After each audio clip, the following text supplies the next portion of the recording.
So reels is a love language. Reels dig dogs. Really? Yeah, it is. So if someone is sending you reels, they love you. Then you love me and you want to marry me. A guy that is book smart or a guy that is street smart? I would pick street smart. You have something against public proposal? In the grocery store, what? We come here to buy food, not to promote. If I want to propose to you, I should discuss it first. How long should a relationship last before proposal? 2 years. What about sex? At what point in a relationship should sex start? Population of men think of sex as being done to women and not with women. Women deserve pleasure as well. Should men tell you that what they want is just sex? If you want sex, just say it. And I'm like, oh, when we say that up front, you block us. Yeah, if it's not what I'm looking for, I'll block you. What do you mean? How do men know what women are looking for? Do women want the truth? Have you ever been in a toxic relationship? I did meet a guy on a dating app. He looks so sweet. He's a Prince Charming. And he's got the money. He says, hey, baby, you know what? You don't gotta work. I got you. And me, who doesn't like to work? I'm like, yeah, you know what? You're right. I'm gonna stay in your mansion while you go to work and bring the bag. Let's show me how you ask me out. Would you like to go out for a drink or something? Is it okay to propose to a man? How would you feel when a man says no? I will be the one. How do women choose men? First meeting, you invite me to your house, you're out. What do you mean come to your house? Like, why? Right? I'm like, cool. Your place or mine? Don't be shy. This has always blown my mind a little bit. About 90% of you that watch the show regularly haven't yet subscribed. So can I ask you a little favor? If you like what we do here and you like the show, there's 3 simple way you can support us is by hitting the subscribe button. And my commitment to you if you do that is that I will do every single thing in my power, me and my team, to make sure that this show is better for you every single week. We'll find the guests you want us to find, we'll do the topic you want us to do, and we'll listen to your feedback and make sure that every single week the show gives value to you. Thank you. Hi guys. So welcome back to today's edition of the Stanley Show. And today I have a very, very important guest. She is someone that is to me, I mean, she's there to me. She is a friend and an academia as well. Indeed. Yeah. We welcome Niza. Thank you. Welcome to the show. Thanks for having me. It's an honor to be here. Yeah, okay. She's very, very humble. So, without further ado, we're going to start, right? Yeah. Have you been in relationships? I think it's safe to say yes. Okay. So, in all your relationship, did men ask you out? For the most part, yeah. Have you ever asked someone out? Yeah, but I don't know if it counts. Not in my adult life anyway. It was more like in high school. Those don't count to me anymore, exactly. But I did sort of initiate things like that. We were together for 2 months. Okay, so that brings me to my first question. Should a woman make the first move? I'm not sure about should. Can, yeah. I think it's perfectly normal, I feel. If you like someone, I think people maybe overthink it or feel like, if they do it, then they lose like their value or self-worth or whatever. But it's something, you're a human being. So the way I would approach it is, if I were to do it now, is first of all, obviously gauge the person. And if I get to a point where I want to initiate something, it's because I like them. So I would just say, oh, hey, I've liked hanging out with you, so would you like to go out on a date? And after that, I leave everything to them. Yeah. Do you feel in 2024 that women are empowered to do this? Or is there still the kind of let down or men look down on women that will do this? I think there's definitely a population of men that would think that's weird. But that's also a big problem on their part, because why is it a problem? Okay, and you will do it? I would, yeah. Yeah, I think it's sort of the best time to do it, because now women, I guess, are more waking up to their, how can I put it? To their independence in many aspects, economically, socially. So I think this could also be one of the areas where they are, being enlightened. I would, yeah. How would you feel when a man says no? Oh, like you ask man out and he says no? I will beat him up. No, I'm kidding.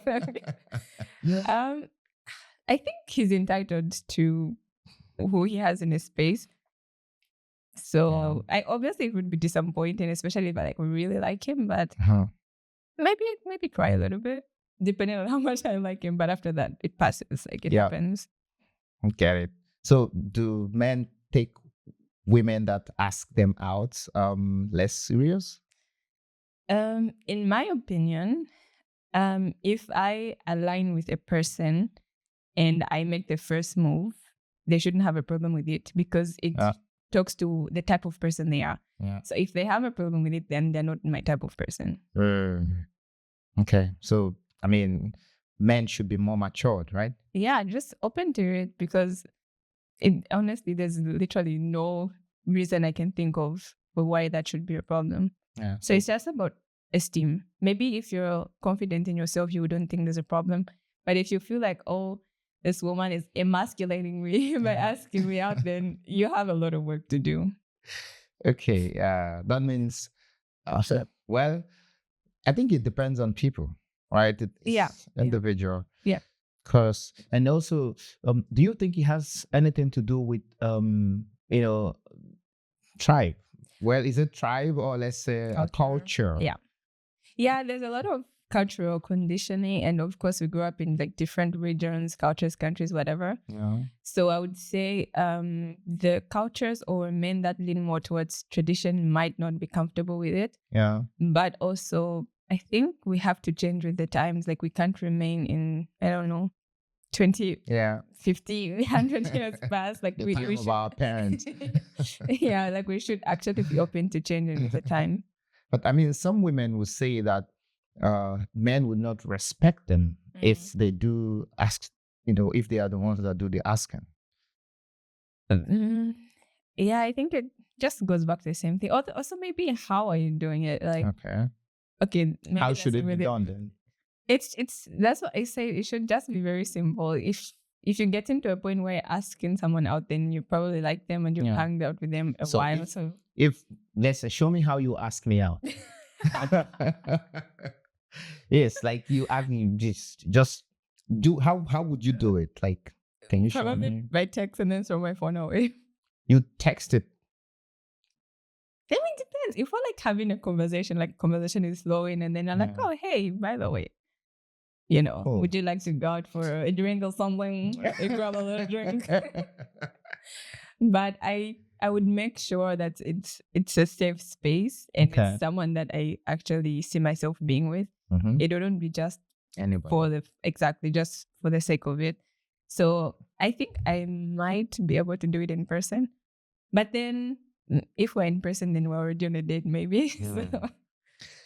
Yeah, but so I saw a post on I think it was on Instagram or TikTok. I can't remember.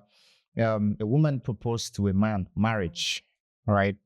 And it's kind of sprung up a lot of talks, and I was reading the comments. And a lot of women were like, over my dead body, I would never propose to a man. I would never do it. She's crazy. She's desperate. She's maybe she's a gold digger or something like this, like, what do you think? Because like, is it okay to propose to a man for marriage? I wouldn't. I wouldn't. But I mean, you were talking about taking the bull by the horn. That's why this is 2024, That's for a date, not marriage. Yeah, I mean, it's the same thing. What is the difference? No, I mean, you've been dating with this person for a long time. Yeah, the way I would approach it, if at all I wanted to bring up the topic of marriage, is first of all, I would mention from the beginning, say we've been on a couple of dates and then we're getting serious. We decide to be exclusive. I say, okay, these are my intentions for a relationship. I eventually want to build a family. I want to be, in a like committed long-term relationship. I want to have kids and blah, blah, blah. So I would list down what my goals are or what my expectations are. And then I would prefer we have something like a timeline. So, okay, great. I say what I want or what I need, and you tell me what you need or what you want. And after 6 months or a year, we review it. Okay, where are we now? At what point do you think we'll be ready to do this? And maybe create a timeline. Like, okay, after 2 years, depending on what we are doing now, if we're students, it makes sense to say, okay, 2, 3, maybe even 5 years. But if we're both working, then it makes it a bit more like delicate. I don't know if that's the right word, but it kind of like now we're really working with time, not necessarily just like biological clocks and whatever, but just really, there's no way I'm gonna be in a relationship for 10 years without a commitment. But you can be for 5 years. Yeah, 5 years makes sense. If we're students, I imagine that we will need some time to really like settle after school, find jobs and all of that. You don't think so? I believe a lot of women will beg to disagree. Okay. Especially the ones that don't have time. What kind of time? I mean, if a woman is 30, 32, Okay. I don't know. I'm not a woman. But I think they will want things faster. Don't you think? Okay, so maybe let's say we are master students. So that's a bit different already, I would say. Different from when we're bachelor students. Like, even if you're rushing against time, is it really a good idea to get into something that you're not ready for? Okay, I mean, you're coming from the student perspective. From every perspective, I'm just saying that when we're students, I would give a bit more grace than when we're like settled out of uni. So now we have to be a bit more intentional about where we're going and what we're doing. So at this point, okay, we've both secured jobs. I imagine we have other goals, but if we're in a relationship, I'm assuming like we're putting everything together. So I would say, okay, yeah, so let's do that. Like, let's keep talking. After a while, we have the conversation. And honestly, for surprise proposals are, okay, they're different, right? There are those that you see in the videos and it's just like, what is going on? Like, even the place is just like, this is not the right place to do that. Like in a grocery store, what? We come here to buy food, not to propose. Or it's the same for a restaurant. But anyway. So you have something against public proposal? No. I have something against proposals that are not prepared. Like, by prepared, I mean, have we both agreed that it's time? How should, I don't understand, like, if I want to propose to you, a woman, I should discuss it first. No. Don't tell me you're proposing, but let's agree that we're on the same page. How? Explain this. Okay. So I think it goes back to having goals, right? So I prefer to really talk things out, to make my expectations clear, non-negotiables and all of that, so that we are not just like leaving things on like the relationship on airplane mode or whatever. Yeah. Is it airplane mode? Yeah. So, so I prefer that we have a conversation. So as I said, it's like after a year, 6 months of dating, we say, okay, what are the goals now? Do we still want to get married? Is it making sense? And we say, okay, maybe in 2 years we can get married. And then in 2 years, let's say it's January. You're like, okay, it's 2 years now. So where are we? Like, just do a rain check. Yeah, I don't know. So that's the right word. But let's do a rain check. Is everything okay? Are you where you want to be? And do you think like marriage is the next best thing for you? Yeah. And if you agree and say, okay, yes, it is for me, then you don't have to propose like immediately. You can even wait until like May. It will still be a surprise proposal, but you're on the same page. It's something that both of you want. But if you just propose because you are in a relationship and it makes sense, like you don't have any prior conversation, then yeah, no. I don't think that's the best way to go about it. Okay, so what if you've dated this person for 5 years and you guys have not had this conversation and he proposes? That's a problem. Really? Yeah, you should have the conversation. Okay. I mean, the thing though is like not everyone is aware of the fact that that's a thing or even really want to put in the work, but many work on assumption. I guess maybe that's how it's been for a while. But yeah, I think for others it works like that. After 5 years, they just expect that the proposal will come, or even after however many years. And I think that's why maybe people stay for like 10 years and they're just like, the ring never came. Yeah, but like still have a conversation. So how long should a relationship last before proposal? I think that's very individual. It depends on the people and your situations or whatever. Okay. I prefer to be very intentional. So I would give it at most like now 2 years. 2 years. Yeah. Okay. Like cool. If I'm really stretching it, then 3. Okay. What about sex? What about it? when at what point in a relationship should sex start? Uh, I don't know if there's a right answer to that because people view sex very differently. Huh? And I think it's only now that people are accepting or even waking up to the fact that women deserve pleasure as well. So before that, I feel like even now, generally, men or a population of men think of sex as being done to women and not with women. So they might push for it faster because for them, it's pleasure, I guess. And You guess? it could, for the most part, it could also be like a power play, maybe. But yeah, I think there's no wrong answer. But people should really look out for when they're safe, when they feel it's safe emotionally and also physically. Like you really have to gauge, and is this a sensible person? Because you can't be with just anybody. Yeah. So should men be upfront about it? Like, should men tell you that what they want is just sex, or does it ruin their chances of getting any real connection with women?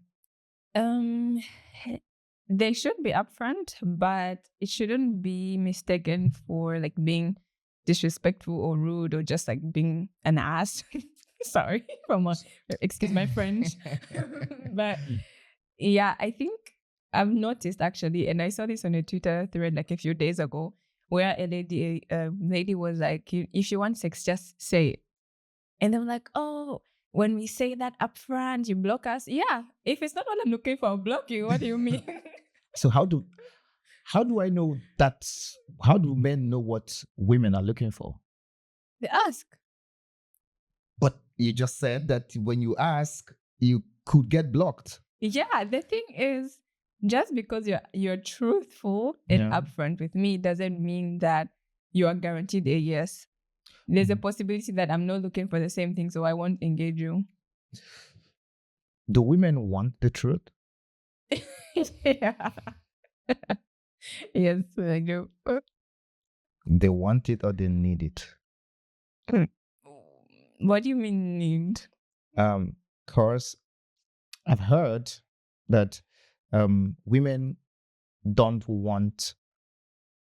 need the truth Okay, in what context? because sometimes the truth, sorry, can be hurtful. Yeah, but So that's life. The truth can be hurtful, but that doesn't mean you omit it. some women say, just tell me a how do I say it? Tell me A sweet a lie. convenient lie. Oh, okay, that's new. That's interesting. Yeah. But I think at some point, regardless of like the biases that are there, like, men this, men that, women this, women that, we should deal with people on a personal basis. So it's like, I've come to you. What do you value? Mhm. What do you need? What do you want? What do you expect? Instead of going on it from approaching it from a general perspective, like ask the person. So as a woman, how would you react if a man tells you on the first date that he only wants physical connection? On the first date? Yes. So at this point, I'm assuming that we've been in contact and you're like, "Hey, let's meet up somewhere. Let's go get some food and whatnot." Okay, that's already okay. It's better than just fixing it. But anyway, my reaction now, I'll be like, well, thanks for the date, but that's not what I'm looking for, so I won't be able to give you that. What if you were looking for it? If I was looking for it, I'm like, cool, your place or mine. But women can be biased. In what sense? Sometimes, even though women are not looking for it, they look at the guy. He's handsome, Okay. probably rich, Okay. and has all the features that they are looking for. Even though they are not looking for it, they will not say no. Yeah, that does happen. So that brings me to my next question. How do women choose men? Okay. I think it may depend on what they're looking for, and maybe sometimes their biases, as you've mentioned. Yeah. So there's a situation where you meet someone and he's like hot, and then you say he's got the money, so like, why not? And the problem with that is the thinking that you would change him, or hoping that he would change his mind. That it doesn't usually go well. And yeah, I don't know. There's not much I can say about that, because it could also be from like maybe trauma. Unresolved trauma could um like affect your decision making, and you know that, okay, this is not good for me, but you go for it anyway. So it's basically like doing the same thing over and over again, and expecting a different outcome. I guess it also could be similar to how people end up in toxic relationships over and over again. So sometimes it's unhealed trauma, other times it's just bad judgment, and other times it's just like you're being stupid. And I think we've all been there. Yeah. So I will ask you this question I asked my previous guest. Mhm. Why do women stay in toxic relationships? Why?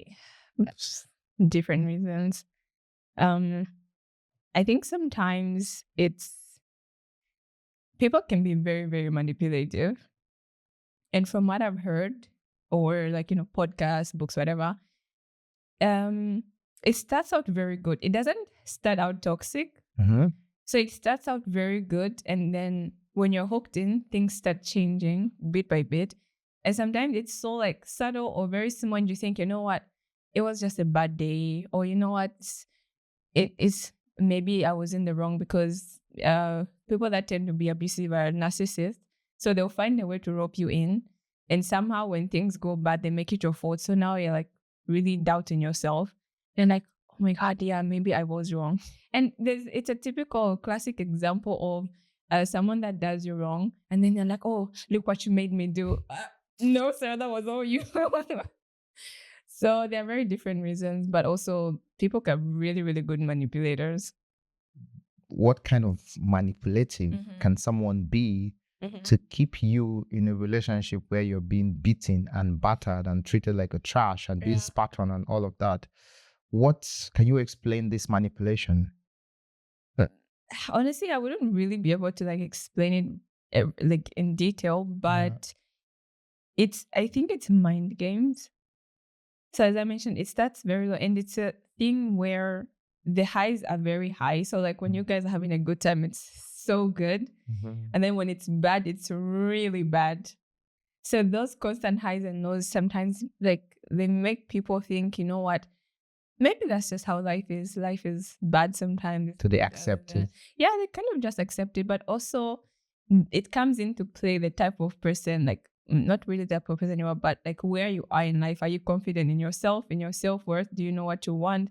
Do you recognize that, oh, yeah, no, this is a horrible place and it's not for me and I'm gonna leave? But also sometimes there's power play, because maybe you depend on this person economically. It could start out as, oh, this is a rich guy. You know what? I don't want to work. Personally, I also don't like working. I do it because I have to. So maybe a situation like that comes around. He looks so sweet. He's a Prince Charming, and he's got the money. He says, "Hey, baby, you know what? You don't gotta work. I got you." And me, who doesn't like to work, I'm like, you know what? You're right. You're right. I'm gonna stay in your mansion while you go to work and bring the bag. And yeah, it kind of just starts like that. So now we're like a year in. Things are really bad. I have no money. I can't go back to my friends, because when they told me he's toxic, I insulted them.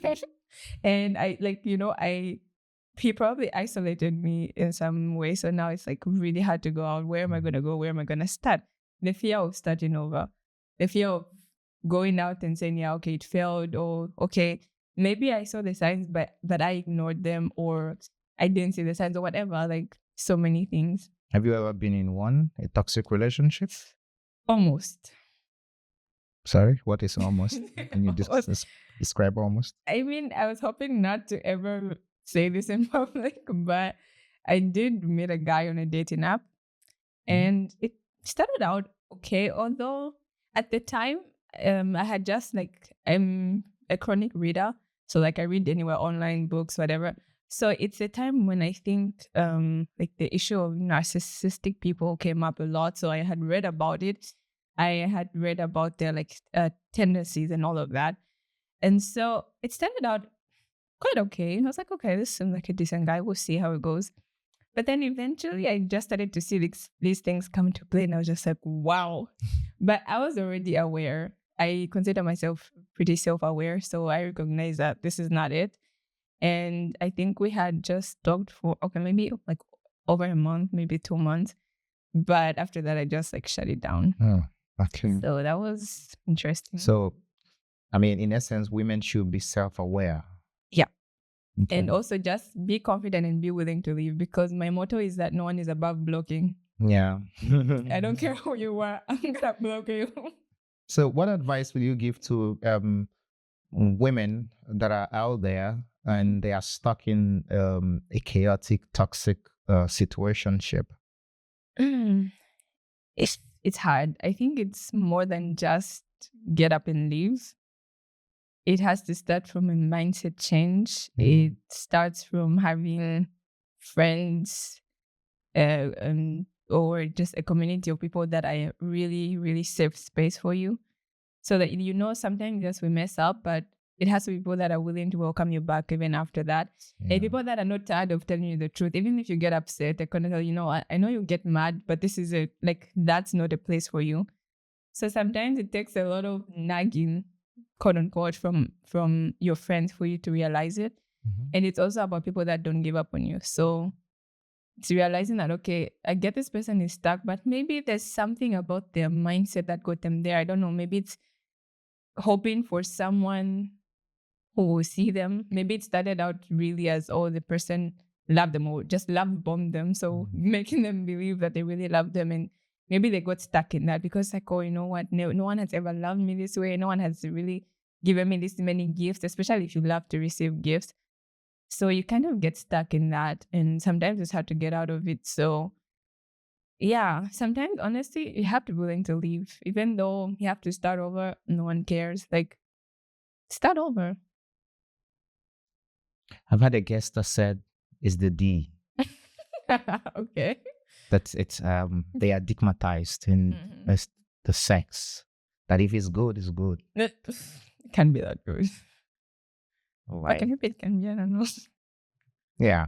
So do you think sex can be the reason? It's a possibility.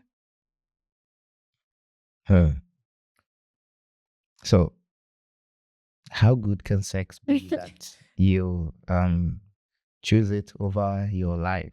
You know what? That's an interesting question. I would also want to know why, because how good can it really be? Like, what's going on that we don't know about? Like, what's being done, you know? Yeah. I don't think it would ever be that deep for me. But maybe it also depends on people's view on sex.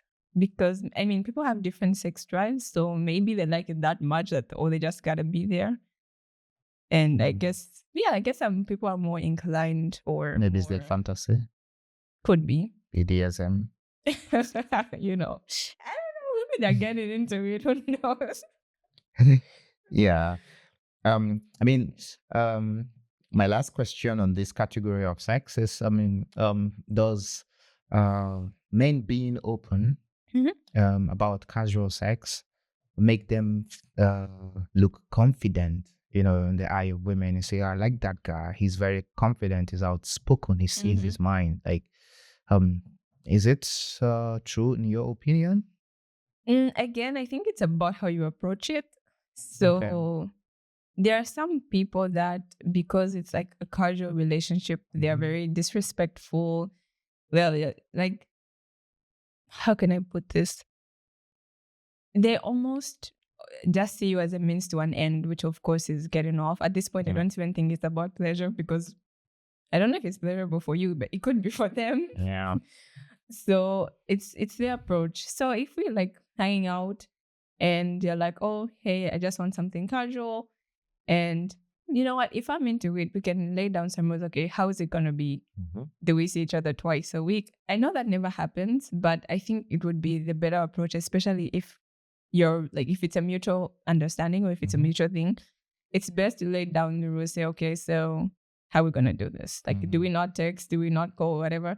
I think the problem is sometimes people tend to like now start treating you like their girlfriend, but they only want you for sex. So that's problematic. Like, if it's casual, then let's keep it casual. Don't text me or just text me when you want something. Just like, okay, my apartment, 11 p.m. sharp and stuff like that. But if it's like, oh, now you're texting me at night. Nighttime is a very dangerous time to text, by the way. So now you're texting me all the time and sending me reels. Reels is a love language. Really? Yeah. Instagram Reels. Reels, TikToks. Really? Yeah, it is. Can you throw more light? I've never heard this before. No. Oh, wow. I don't know. All I can say is that it's a love language. So if someone is sending you Reels, they love you. Then you love me and you want to marry me. Wow. Okay, I'm joking about the wives.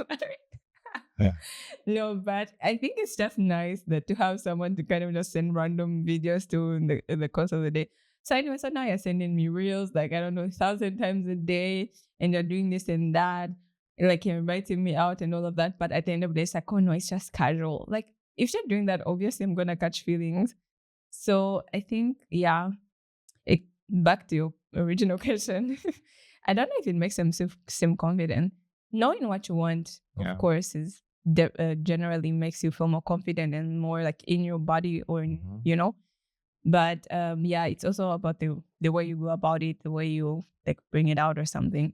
If someone texts, oh, I don't even know like how you meet each other, because maybe that also matters. Like, are you in a friend group, or do you just bump into each other in the library? Or I guess the initial contact also maybe matters, how things carry on from there. Yeah. So should women also be upfront about wanting just casual sex when they want it? Should they also say it? Yeah, just say it. Really? I don't know if I would, but say it. It doesn't hurt, right? Yeah. Honestly, like, I think we should let go of fear. Like, in, I don't know, 100 years, probably none of us will be here. So why are you afraid? Yeah. Say what you want, go after what you want. If it doesn't work out, try the next thing. So. Okay. So my next question is can you go over step by step what goes through a woman's mind when a man is asking her out? Like, the man just approaches you for the first time. Let's say maybe or maybe in a club, or you're sitting down somewhere waiting for someone, and someone what goes into your mind? What goes through your mind step by step?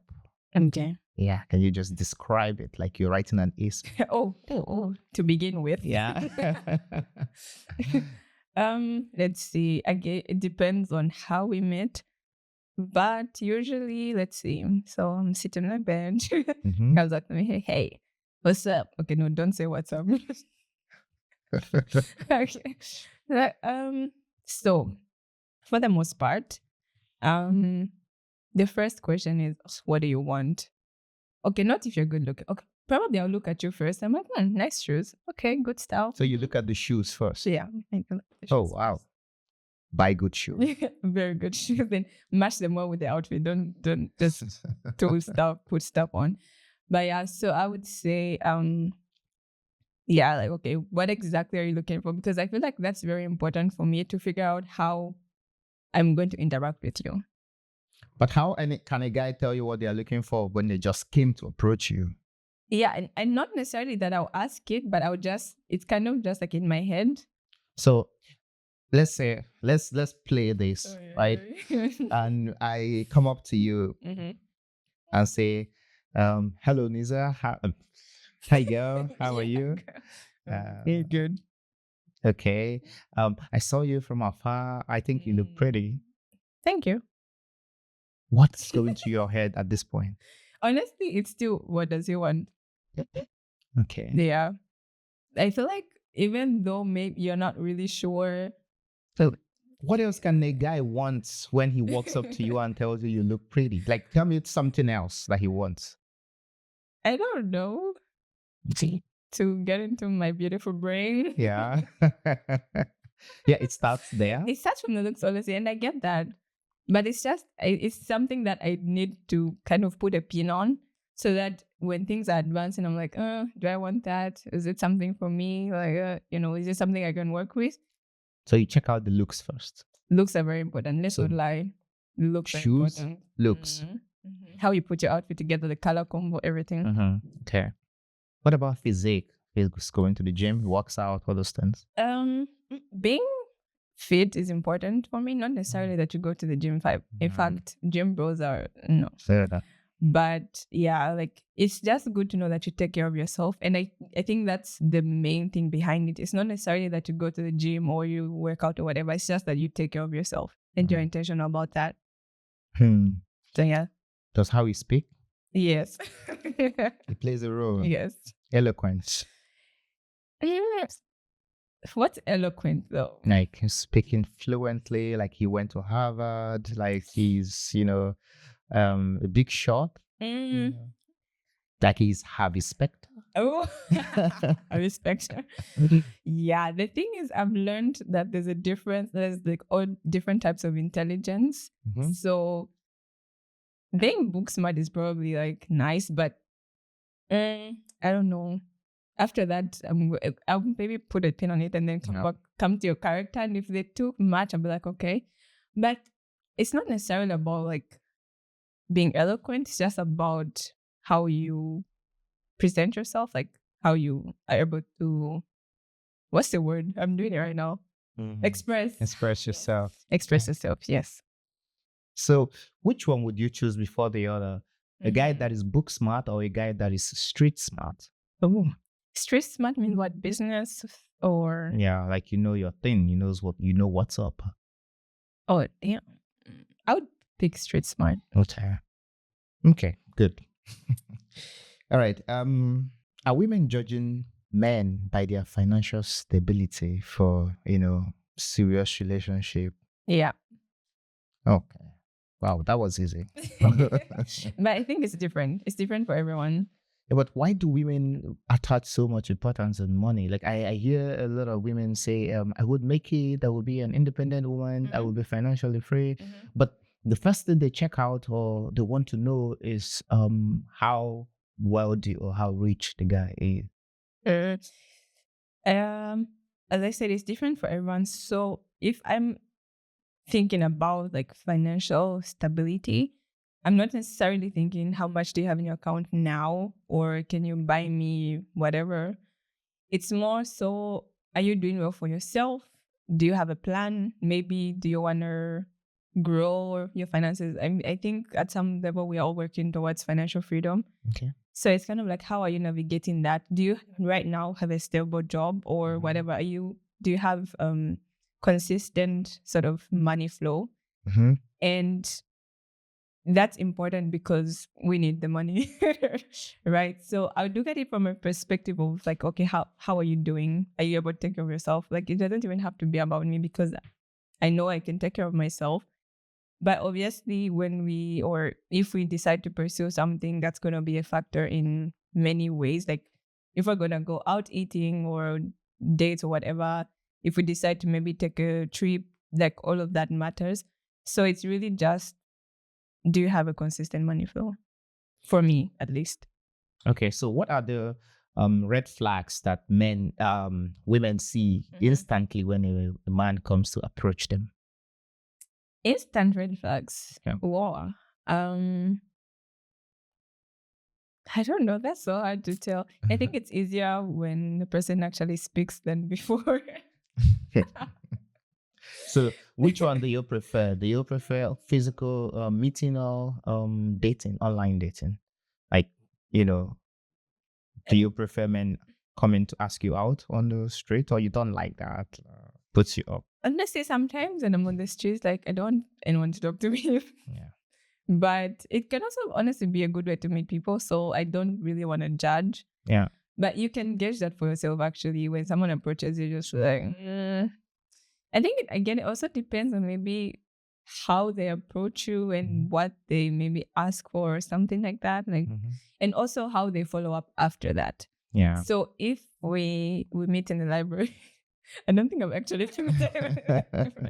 but if we meet wherever and you say, hey, I saw you from a distance, I just said, and I liked you or whatever. I'm like, okay, cool. Would you like to exchange numbers? First of all, I would prefer Instagram for your first meeting because it's just a little less personal. And after that, if your first meeting or if our first meeting is you inviting me to your house, you're out. Take note. Yeah. Don't use it as a game, please. But it's just like you're not even putting in any effort. What do you mean come to your house? Like why? When I you are inviting me to your house or asking them to come to my place, no, that's a no. So at least put in some effort. Like, oh hey, also like the preparation of the date. Hey, so when are you free? The following up, when are you free? Oh, I'm free this and this. They're so cool. What do you like to eat? Do you have any preference? Like, not really. I just like food generally. They're like, oh, great. So I know this great place. We can get there. Some, I don't know, pasta, whatever, burgers. Is that okay with you? Yeah, that's great. Great. So what time are you free? 6 p.m. Perfect. The night before, so are we still on for tomorrow? Even though we've been chatting, just like, are we still on for tomorrow? Like, yeah, we're good. Maybe even like the morning or the afternoon before. Hey, so see you later. Or just like I look forward to meeting you or something like that. That's really, really nice. What's your opinion of shy guys? So there's a guy, you obviously know he likes you, and he's been running around, beating about the bush, and doesn't have the courage to tell you what you already know, right? Is it off-putting or like what is that? What's your opinion? I think to some extent it can be off-putting. Like I understand why it can be hard to approach someone and literally like spill your heart out. But like it doesn't have to be intense for a first meeting. Just like, oh hey, would you like to grab a coffee? Would you like this and that? Just initiate something for the first meeting. I mean, it might not be the first meeting. Maybe this guy is in your church. Maybe he knows you, you know him. It's like it's obvious that you know this kind of people, right? Is it though? Yeah, I mean, what will you do in this situation? Like, if a guy that is asking you out in his own way, what does that mean? Not, like, say he's doing things for you, always being there for you, always giving you, the attention, always advising you, always calling you, always asking you your personal, he's in your personal life, right? But he is not actually saying, I want to date. I mean, he is in the brother zone. Oh, yeah, that's tricky. Then what are you gonna do? Are you gonna just keep leading him on, or you would help him by making the first move? Like, what will you do? Like, what's your opinion? Okay, I think it depends. So you say he's kind of already in my space. Like, why can't you just do it though? He's shy. No, he's shy. It's not a disability. Like, it's maybe what is it, a personality trait? Maybe. I understand being shy, but like you never really get anything if you go around your life saying, oh, I'm shy, I can't do this, oh, I'm shy. Just go for it. Unfortunately, they should, but they don't. And this person is now in your space. What do you do? Okay.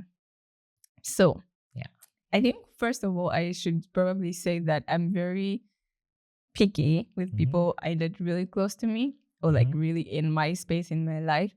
So there's a chance that if you're that close, I've already given you an allowance to be there. Okay. And it's a great area for you to say that the person is always like checking up on me and advising me and doing things for me, because that's naturally something I would do for my friends or someone I consider close. So it's quite tricky, but I may make it easy for them, but I will not do it for them. Unless maybe I like them back, I might initiate the first date. But after that, it's up to you. But also just go for it. Don't be shy. I don't bite. All right. So how easy is it for someone to enter the friend zone? Very, very easy. This easy. Wait. Very easy. What is a friend zone? It's a zone of friends. Yeah. It's a place, an emotional place where people are in that you don't really have any romantic interest in, or at least, Annie. It's like a prison. Is it though? I mean, being a friend is not that bad, is it? If this friend wants to have sex with you. Well, I would. Yeah, it's very tricky. Honestly, how can I put this? So, if you're in my friend, I don't think I currently have anyone in the friend zone. Anyway. But you've had people in the friend zone. Yeah. For me, I like people that make things clear. Okay. Like, if you approach me and say, I want us to be friends, that's all you'll ever be. I'm serious. Yeah, but I mean, in the long run, they could now want something more, and they tell you they want something more. It depends on how I feel, because I feel like, I don't know if I'm crazy, but the way my brain works is that if I maybe meet someone, they're like, oh, let's be friends, and I put them in the friend compartment in my brain, that it's hard to bring them out of it. So maybe just be open about it instead of just saying, be my friend, because hey, we will be friends. Okay, maybe that's a bit rigid, but I would say that for the most part, if we've known each other for a while and you are in the friend zone, you may not come out unless you make it clear that you would like to maybe explore something else in the future. To me, at least, I really value clarity. So like, oh, hey, I'd like to be your friend, or like get to know you as a friend, but with the potential to maybe grow it sometime. Like, sure. Okay. So that works better for me. And like just saying, oh, hey, be my friend, because people say, oh, it's better to be friends first. It's not a guarantee for anything. You can be friends with a romantic partner. You can build a friendship. That's very possible. So it's not necessarily that you have to go from friends to partners or whatever, you know. So, Okay. So now that we are in the friend zone, in the friend zone. yeah. What do you think of friends with benefits? It's tough. I don't like the idea. Okay. Go on. Because, see, let's say we are friends, right? We've known each other for a while, and then at some point, I don't know, whatever happened, and then we crossed the line. I don't know if we can ever go back to just being friends, because like we've seen each other naked. No, it's a bit touchy. So now, what happens? Like, do we remain friends after? It's confusing for me as well. I mean, I don't know. People are in it. Haven't you? Benefits. Yeah. It just sounds like so much emotional work for me, because are we friends? Are we not friends? Haven't you been Friends? Oh, actually. You see, so what happens after that? After the sex? It gets tricky. How tricky can that get? Because if you are friends, you've probably developed like an emotional bond. Do you develop Some emotional level. bond with everyone you have had sex with? A friend. It's not just anyone, it's a friend. So you definitely have bonded on some level. Yeah. And then when things get mixed up, honestly, it's very easy to fall in love, because you know them on every other aspect. And now there's this thing involved. And that's what always separates friendships from romantic relationships, from like other kind of relationships. It's the sex. So when that gets involved, the lines get blurred.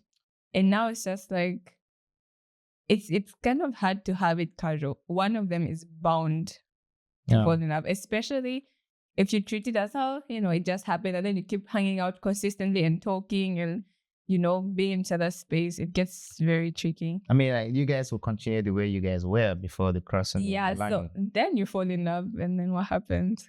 So you're saying it's impossible for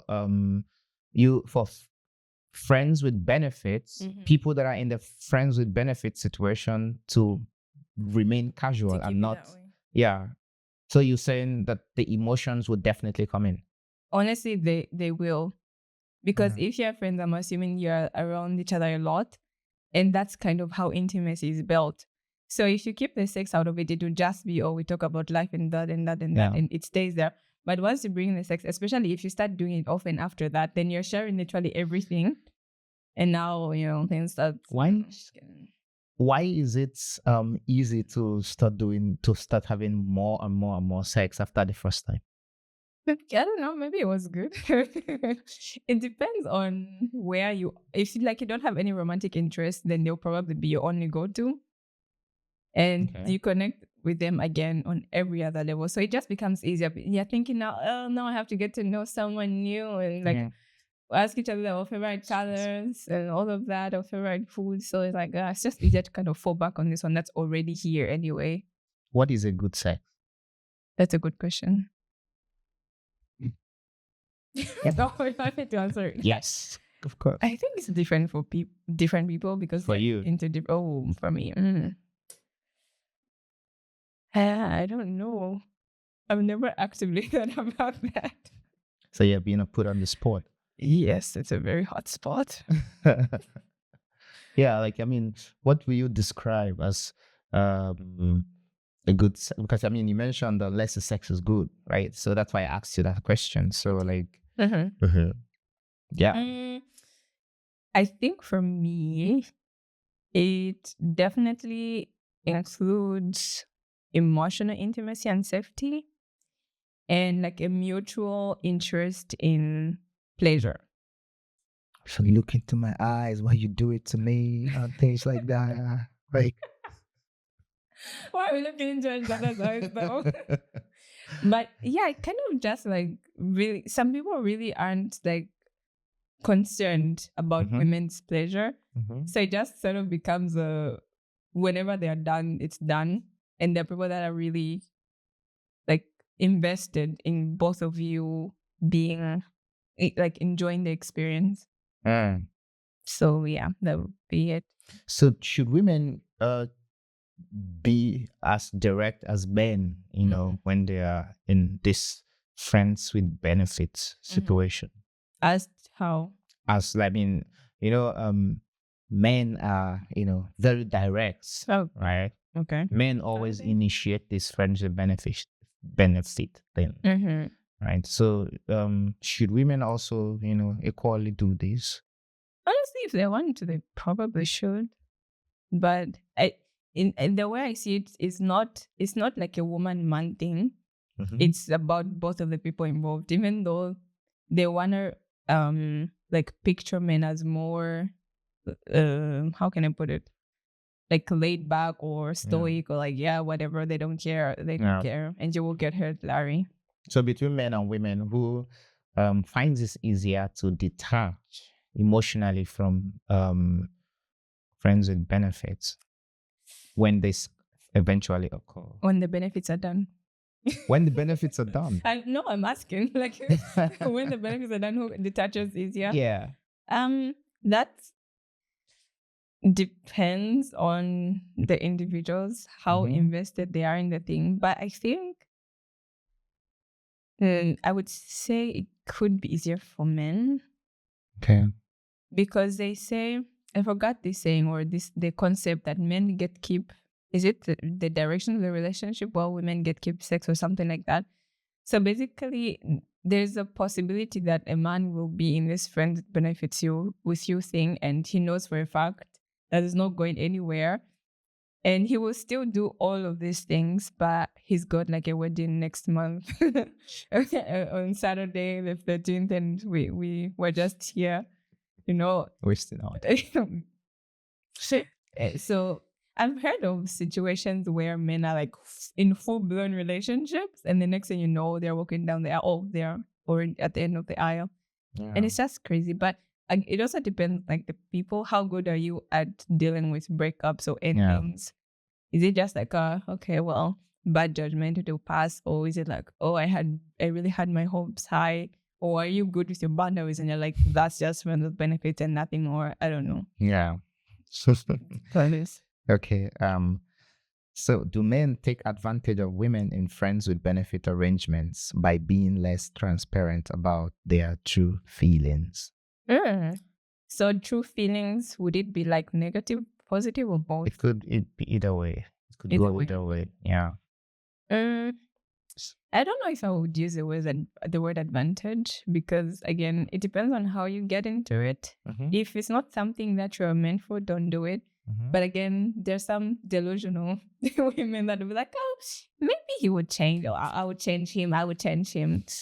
Yeah. So you think a woman can never change a man? No. no one can change anyone. They change when they decide to. If they've spent time with you and they're like, you know what, this is actually the woman for me, they would decide to change things. But if they're there and they're like, yeah, no, this is not it, this ain't it, bro, they may not change. So no one can change anyone. So did you fall in love when you were friends with benefits with someone? So I'm coming personal now. Yeah, it's getting personal. I see. What's love really? I did get invested, and my idea was not to change anyone, but I was kind of just seeing where it would go. And when I realized I wasn't going anywhere, I was out. But although it this did take a is few months. Just you guys are just friends. Why are you expecting it to go somewhere? The thing is, so this is why now I'm very intentional about like the things that I do. So if I'm getting in anything casual, I need us to both agree. If anything, we're gonna sign a contract. Oh, really? No, not really. No. But we just need to agree that okay, this is what it is. There just has to be some agreement so that we're both aware of it. Yeah. But there was really no talking. Like things were just like happening. It was very chaotic, honestly. You guys are just hitting it off, but yeah, I just like started with friends and then we just like hang out a lot and then stuff happened and I was just like, oh, wait, what's going on? Yeah. So yeah, I know. So yeah, do women regret these things later? Like, have you ever had sex and then you regretted? What the fuck? Like, yeah. Why does that happen? Is it like it wasn't mutual at the first time, or why do you regret it later? It wasn't rape. You consented. Yeah, to it. exactly. So why do you regret it? Maybe it's kind of just like the time I wasted and the energy I put into it, whatever. Into having sex?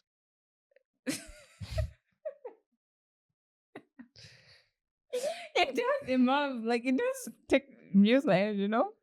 So you use energy. Not. It's maybe more about the person. Yeah. Like I just, why? He's not worth it. Yeah. He doesn't deserve me. Yeah. Okay. He was not good, I guess. Sometimes. But I've heard that there's no need or there's no point in regretting. So kind of just like, okay, you know what, that was bad judgment in the past and we do better going forward. But then again, talking about like if women are taken advantage of, if you're not upfront, of course, then it's kind of being manipulative. If you're not telling the person like this is what it is. And also, but you should also have some sort of like self-awareness to be like, okay, things are not really straight here. Do I really want to be here? Like there's a lot of inconsistencies. It's kind of like when we're together, things are good. And then when we're not, it's kind of like he doesn't know me. It's almost like he never has his phone. He only texts me at night. What do you think is going to happen? So it's kind of both ways. Like you have to at some point realize, no, this is not for me. And they also, though, have to be more honest or more upfront. Cool. I always give my guests a chance to ask me one question. Oh, I did not think about that. And it starts with you. Oh, okay. Like, so it's a new thing. Okay. So at the end of the podcast, so the discussion, I just give them a chance to ask me one, because I've been asking a lot of questions and I still want to answer. Question. Okay, so you've been married a little over a year now. Has it been 2 years? Yeah, 3. 3. Oh my God, I'm so behind. Oh my God. Okay, so you've been married for 3 years. Yes. And I'm a hopeful romantic, so I believe in the fact that there's my person somewhere out there. Yeah, hopefully there is. He doesn't have like the wrong coordinates because, Yeah. Yeah. But my question would be, how has marriage changed you? Okay. Marriage has helped me understand that life is not about you alone, Okay. right? So every single thing about you has to be shared. Damn. Yeah. Um, you know, when I was single, um I used to say that self first is not selfishness, right? It's still not selfishness. But when you are married, self first is you and the person, not self, but Us. self, Okay. right? And whatever decision you're making, whatever you're doing, you do it because of not you, but you and the person, right? So I learned that um, I have to do all I can to please her while she does all she can to please me. So it's mutual. So it's mutual.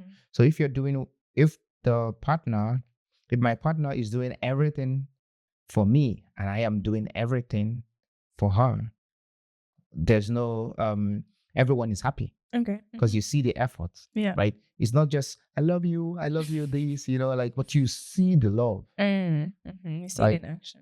So I learned that. Okay. And marriage has helped me understand that I don't have to do it alone. Wow. Okay. Yes, I don't have to do life alone. Yeah. Right. Sometimes I'm making decisions, I doing a thing, I even little things. Right. I don't even have to do those little things alone. Even my own work, even sometimes she doesn't know about it, but just tell her about it, ask for her opinion, even if she doesn't have an opinion. So just saying, "Babe, don't worry, it's okay. You get that. You're right." That is a lot, right? So I don't have all this on my head, and I'm trying to figure it out on my own, and all of that and all whatnot, because it's easy for us to get lost in our. Yeah. You understand? So marriage helps you. Marriage changed me that way. Made me more humble, calmer, especially when the kids started coming. They humbled you. You have to change. You have to become a new person. You just have to wear a new cloak. You have to be able to readjust to this change in life. Yeah, sort of like fitting into a new role. Yes, because now you're responsible for yourself. You're responsible for your wife. And then you're responsible for your children. Yo, that's a lot of responsibility. Yes. So you cannot be the same person you are Good. still. Because the single you cannot handle the married you, especially when the married you has become father. Okay. That's profound. That's very interesting because I knew single you. Yeah. And honestly, I wouldn't really like tell how different you've been, but I can sense that there's a different air around you. Yeah. And that's actually very nice to see. I'm basically like seeing you grow in some aspect. At least it's positive, right? Very positive. Yeah. It's very positive. So at least while you're looking at me, marriage was just dealing with me. I was dealing with. Yeah. So I was changing and things. So I was learning how to adapt more, to heats, soaking in a lot of things, and then didn't know how to deal with it because now I can't call my father anymore. I am the father now. Oh shit, yeah, that's true. No, I will call. Come and take your grandchildren, please. Thank you very much. Yeah, so thank you so much, Niza, for coming on the show. Yeah, thanks for having me. It was amazing. Yeah, I had fun, having this conversation with you. Likewise. Yeah. Hopefully Niza will be back. Right. Oh, that is so nice. I see a future here. All right. So thank you guys for watching. If you've not subscribed, subscribe to our channel and follow us. Okay. See you next time. Adios. Bye.